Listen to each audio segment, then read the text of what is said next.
विश्व के सभी मेरे साथियों को जय भीम, नमो बुद्धाय।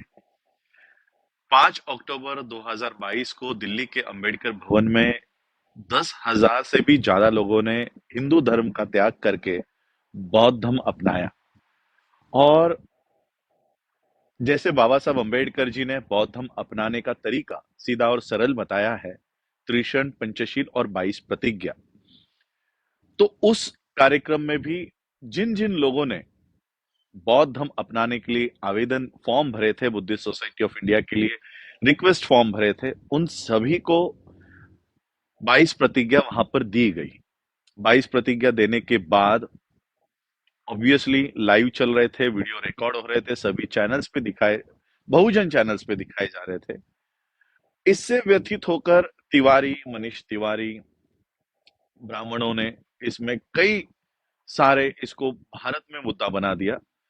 क्योंकि वो कार्यक्रम करके मैं सीधा ऑस्ट्रेलिया मेलबोर्न आ गया, क्योंकि मेरे सारे 2-3 महीने के प्रोग्राम्स सारे के सारे डिजाइन है।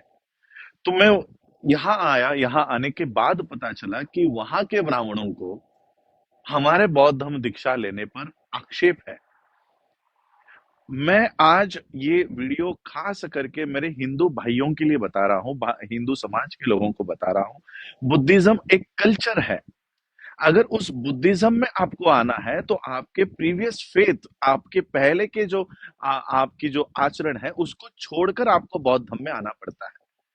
और इसलिए बाबा साहब अंबेडकर जी ने ये बात, 22 प्रतिज्ञाओं की बात सिर्फ भारत में नहीं, वर्ल्ड फेलोशिप ऑफ बुद्धिस्ट के मंच से बाबा साहब अंबेडकर ने ये बात कही है कि only Trisharan and Panchsheel is not enough.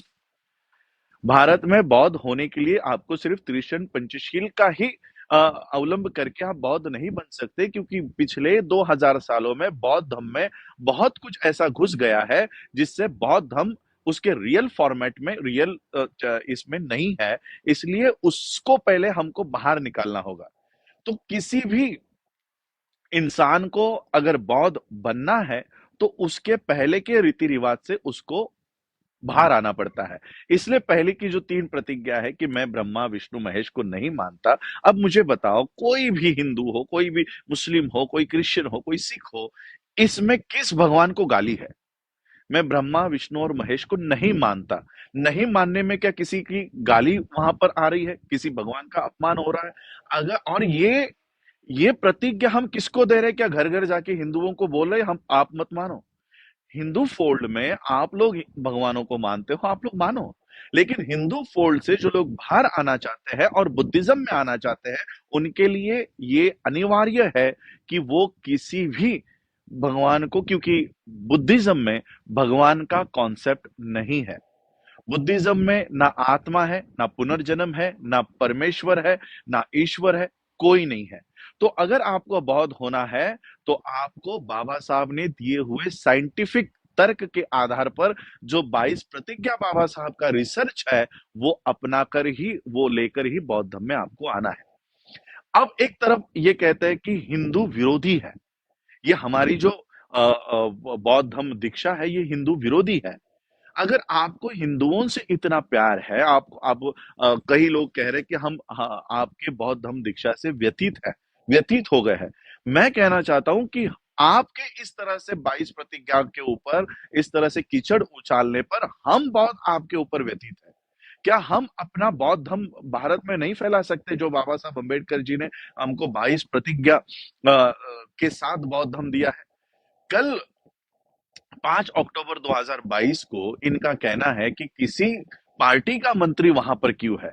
अब मुझे पता नहीं कि इन ब्राह्मणों की असली दिक्कत क्या है, हमारे 22 प्रतिज्ञाओं से है या कोई मंत्री उस मंच पर खड़ा होकर 22 प्रतिज्ञा ले रहा है उनसे है। अगर उनकी तकलीफ एक मंत्री के उस कार्यक्रम में शामिल होने की है तो मैं आपको वीडियो देता हूं। 5 अक्टूबर 2022 को देवेंद्र फडणवीस, महाराष्ट्र के उप चीफ मिनिस्टर ही कह लो, क्योंकि जो चीफ मिनिस्टर बिठाया है वो तो कठपुतली है। असली चीफ मिनिस्टर तो देवेंद्र फडणवीस है। सेंटर के मिनिस्टर नितिन गडकरी, ये दोनों भी दीक्षा भूमि के स्टेज से बाबा साहब के 22 प्रतिज्ञाओं का वो उल्लेख कर रहे हैं।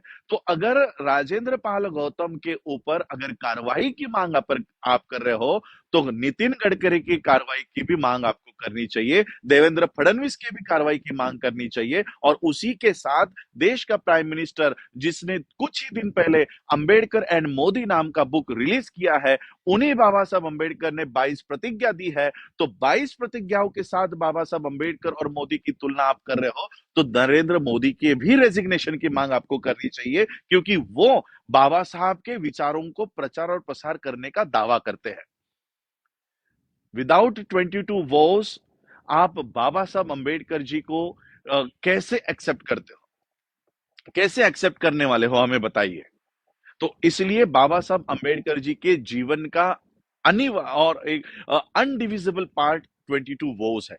बाबा साहब अंबेडकर जी के जीवन से आप 22 प्रतिज्ञाओं को नहीं हटा सकते, मिटा सकते, और बाबा साहब ने यही क्राइटेरिया बौद्ध होने के लिए दिया है। मैं कहना चाहता हूं कि जो एफआईआर आप राजेंद्र पाल गौतम जी के ऊपर करवा रहे हो, एक एफआईआर राजरत्न अंबेडकर के ऊपर करवाओ, और ये बताओ कि इसने बौद्ध धर्म की दीक्षा दी है और भारत में गुनाह किया है। तब जाकर हम आपको विश्व के स्तर पर पकड़ेंगे कि भारत में बौद्ध धर्म का प्रचार और प्रसार करने पर आप हमारे ऊपर एफआईआर करवाते हो। तो जो योगी है, जो मोदी है, जो भारत के बाहर जाकर बुद्धा का गुणगान करते हैं, भारत में अभिधम्मा दिवस बनाते हैं, वर्ल्ड के बुद्धिस्ट मॉन्क्स को बुलाते हैं, हम उनके सामने जाकर कहेंगे कि भारत में हमें बौद्ध धर्म की दीक्षा देने पर अरेस्ट करवाते हैं। किस मुंह से आप भारत के बाहर जाओगे? अब इस 18 तारीख को वर्ल्ड फेलोशिप ऑफ बुद्धिस्ट के कॉन्फ्रेंस में 128 देशों के बौद्धों के सामने में ये बात रखने जा रहा हूं कि आप लोग हमारे बौद्ध धर्म दीक्षा को होने नहीं दे रहे। सारे मीडिया का, मैं तो मोदी मीडिया का, गोदी मीडिया का आभार व्यक्त करना चाहता हूं। जो 22 प्रतिज्ञा हम लोग दिल्ली के मैदान पर ले रहे थे, आपने उसको देश और विदेशों में दिखाया, इसलिए गोदी मीडिया का बहुत बहुत आभार, बहुत बहुत आभार। और मैं शेड्यूल कास्ट के लोगों को कहना चाहता हूं, हमारे इंदर मेघवाल को मारा जाता है, पानी के घड़े को हाथ लगाने पर हम लोग 1 लाख की संख्या में राजस्थान में पहुंचते हैं। हमारे मनीषा वाल्मीकि की रेप करके हत्या हो जाती है, उसके शव को रात के अंधेरे में जलाया जाता है, हम 1 लाख के संख्या में हाथरस में पहुंचते हैं। कब तक आप लाखों के संख्या में यहाँ पर जाकर अपने ऊपर होने वाले अत्याचार की प्रतिक्रिया देते रहोगे? प्रतिक्रिया देना बंद करो, प्रतिक्रिया देना बंद करो। 1 लाख संगठन, 1 लाख नंबर में आप लोग वहां पहुंच रहे हो, उसको क्रिया में बदलो।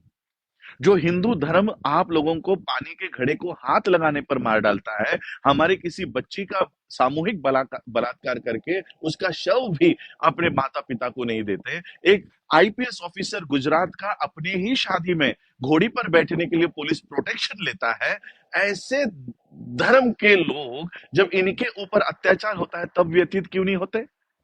मनीष तिवारी ने कोई एफआईआर इंदर मेघवाल के टीचर के ऊपर क्यों नहीं किया? मनीष तिवारी ने कोई एफआईआर मनीषा वाल्मीकि के हत्यारों के ऊपर क्यों नहीं किया? हमारे बौद्ध धर्म अपनाने से आपको तकलीफ है, लेकिन हिंदुओं के साथ जो हिंदू धर्म में होता है उससे आप व्यथित नहीं होते हो। और इसलिए मैं आज ये वीडियो बनाकर इसलिए कह रहा हूं कि सिर्फ 10,000 लोगों ने जब क्रिया की है, बौद्ध धर्म अपनाने की क्रिया की है, बाबा साहब की 22 प्रतिज्ञाओं को एक्सेप्ट करने की क्रिया की है, तब ब्राह्मण प्रतिक्रिया दे रहा है। यही कुछ सालों पहले हम कर रहे थे। वो क्रिया करते थे, हम प्रतिक्रिया कर रहे थे। वो एक्शन कर रहे थे, हम रिएक्शन दे रहे थे। अब हमको एक्शन मोड में आ जाना चाहिए, हमें एक्शन करनी चाहिए। 10,000 लोगों की दिल्ली देश के राजधानी में जब दीक्षा हुई, बौद्ध धर्म उन्होंने अपनाया, पूरे देश ने ये देखा, तब मोहन भागवत के सुर अभी बदले बदले दिखाई दे रहे हैं। मोहन भागवत कहता है जाति प्रथा खत्म होनी चाहिए। मोहन भागवत कहता है कि ब्राह्मणों को अब शेड्यूल कास्ट के लोगों से माफी मांगनी चाहिए कि उन्होंने इन लोगों को इतना प्रताड़ित किया। देखिए 10,000 लोग इस देश में इकट्ठा हुए और उन्होंने क्रांति की, और उन्होंने जो धम्म दीक्षा ली, उस वजह से इतना बड़ा ऑर्गेनाइजेशन का सर संचालक तुम्हारे सामने घुटने टेक रहा है, तुम्हारे सामने माथा टेक रहा है। और ये ताकत आप लोगों को पहचाननी चाहिए।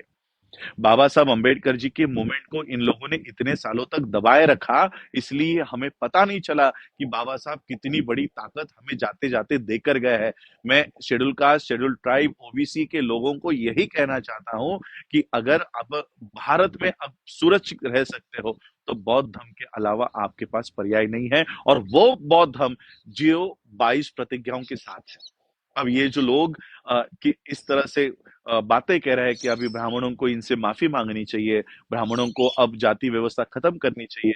अब हमें समझ जाना चाहिए कि ये हमारे 22 प्रतिज्ञाओं से डरते हैं और बुद्ध के धम्म से डरते हैं। ये इनका पिन पॉइंट है। इसको अगर प्रेस करते हो तो ब्राह्मण मुंह खोलने को रेडी हो गया है, और वो आपके सामने नतमस्तक होने को तैयार हो गया है। और इसलिए मैं यही कहना चाहता हूं, जो काम 10,000 लोगों ने दिल्ली में किया है, ये काम लाखों की संख्या में देश के कोने कोने में होना चाहिए। और हर स्टेट में मुझे लगता है आज ही के दिन, आज इंडिया में शायद अर्ली मॉर्निंग होगा, 5 या 6 बजे होंगे, या ऑस्ट्रेलिया में दोपहर के 11-12 बजे है। आज लखनऊ में भी बौद्ध धर्म का दीक्षा का कार्यक्रम होने जा रहा है, जिसमें ओबीसी बड़े पैमाने पर बौद्ध धर्म की दीक्षा ले रहा है, और बनते सुमित रतन जी के माध्यम से ये हो रहा है। उस कार्यक्रम में ज्यादा से ज्यादा लोग पहुंचे और बौद्ध धर्म को अपनाए, और वो भी 22 प्रतिज्ञाओं के साथ अपनाए। और इस जो व्यवस्था, जाति व्यवस्था का इतने जो हम लोग अत्याचार सह रहे हैं, इसे कहीं ना कहीं अब खत्म करना होगा, और ये खत्म सिर्फ और सिर्फ बौद्ध धर्म के माध्यम से हो सकता है। और इसलिए मैं आप लोगों को आज ये बताने आया हूं कि हमारे 10,000 लोगों ने अगर ये काम किया है, हम और इसका इफेक्ट जो है बढ़ाएंगे, और पूरे देश भर में भारत में वापस आने के बाद फिर से बौद्ध धर्म के दीक्षा का कार्यक्रम हर एक स्टेट में हम लोग ऑर्गेनाइज करके इसका 2025 का एक 10 करोड़ लोगों के साथ बौद्ध धर्म अपनाकर बौद्ध देशों के साथ मिलकर हम लोग अपनी व्यवस्था खुद बनाने का काम करेंगे। तो मैं आज यही कहने आया था कि मोहन भागवत जैसा आदमी, आज उसके सुर बदले हैं, ये केवल 10,000 लोगों के उस क्रांति की वजह से है। 10,000 लोगों ने ये किया है। अब 10 लाख लोग और 10 करोड़ लोग धीरे धीरे यही काम को दोहराएंगे और अपनी खुद की व्यवस्था खड़ी करेंगे। जय भीम, जय भारत, जय बुद्ध।